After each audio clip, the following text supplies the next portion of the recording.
the why I'm choosing to support certain candidates. And again, if you've watched my other two videos, you know I'm talking about the Harris-Walz ticket. I am trying to be really thoughtful about how I vote. I mean, it's easier this time.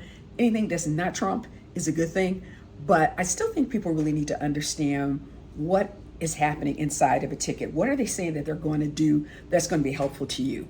Today, I'm talking about something that doesn't affect me as much personally, but I think needs to be pulled in. Part of their campaign is talking about the capping of out-of-pocket drug cost. Over the last 20 years, drug companies and big pharma, they're producing things, but the amount of reimbursements that they get is ridiculous. All these multimillionaires, and while we have such a growing millionaire class, a lot of that is happening in tech and in pharma.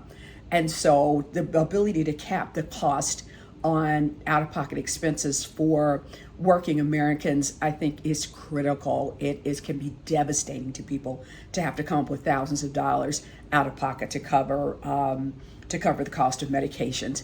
In particular, in a country that is so full of folks who are dealing with the bad impacts of diabetes, capping out permanently the cost of insulin is going to be very important as well.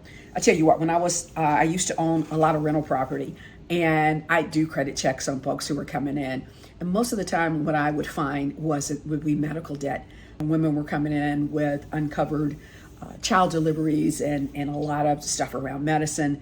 And we just chose to ignore any medical debt because so many Americans are strapped with it. So anything that this administration can do to reduce medical debt is, to me, a reason to vote for them.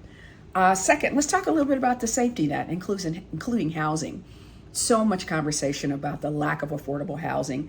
Even middle-class folks are saying we don't even have housing to even choose from.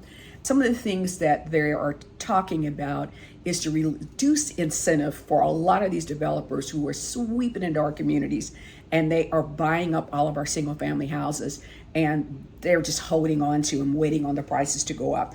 These vultures don't care that they are taking up the houses that could be flipped by young folks trying to come in and get their first houses, or they're just leaving them vacant to rot in our communities. Anything to de-incentivize that behavior, you got my vote. Additionally, there is talk about an increase in the building of affordable housing and trying to figure out how we can do that to make that more available. Finally, the discussion about expanding the earned income tax credit.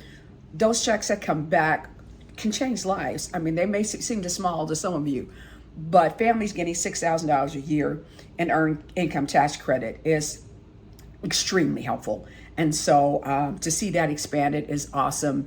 And finally, the conversation around stopping all the gouging around food is also critical.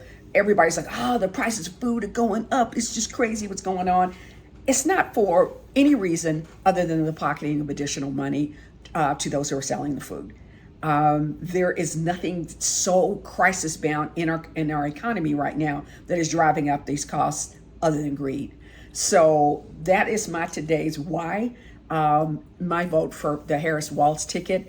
What's your why? Post it, put it on TikTok, put it on Instagram, share with your friends why you're voting the way that you're voting. And do you have a voting plan in place? All right, I'll be back with you soon with another why in my vote.